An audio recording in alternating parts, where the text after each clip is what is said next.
Isaac Baraya na uria no wa ukuru wa miaka 19 acemanirie na gikuũ giake thutha wa gutharikirwo ni mbogo iria yamuguraririe uru na hia ciayo.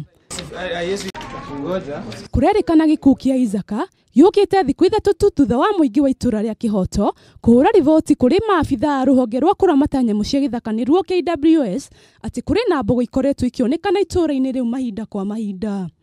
Sisi wa Kenya wenyewe imagine imempiga na ni kwa msituni huko chini, but hakuna kitu chochote kina happen na hakuna mwenye anachukulia kama uzito, na mpaka hii maneno mpaka MP wetu wako nayo au MCA wanajua.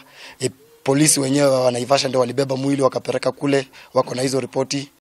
Akiaria na andiki ya mohoro, Patrick George Noria ni muru wa nyina na Isaac ni atariirie uria Isaac atunganira na mutino uyu. Vile nilimfuata mbio, yeye alikuwa anaenda kona. Sasa kuna kakona mimi nilifika pia kuangalia nyuma, ni kama kuna kitu inanifuata mbio. Sasa ile kunifuata nikakimbia, nikajitega kwa kuna nyasi hapo kwa hiyo msitu. Nikajitega, nikataka kujifinyilia kwa hiyo, nikaanguka, nikataka kujifinyilia kwa hiyo nyasi chini, lakini roho nyingine ikakataa. Nikaona hii kitu before inifikie ndakuwa nishafika kwa barabara. Sasa kutoka hapo mimi niruka tu hivi kwa barabara, yeye kuna ka shortcut alipitia, ndio nyingine ikatokea mbele yake na ikamdunga hapa kwa moyo. Ona kuhana oro uguo ni morotete ruhonge rwa KWS makiuga ni rumatiganirie. Handu-ini ha Kameme TV riakwa ni Wangeci wa Ndirangu.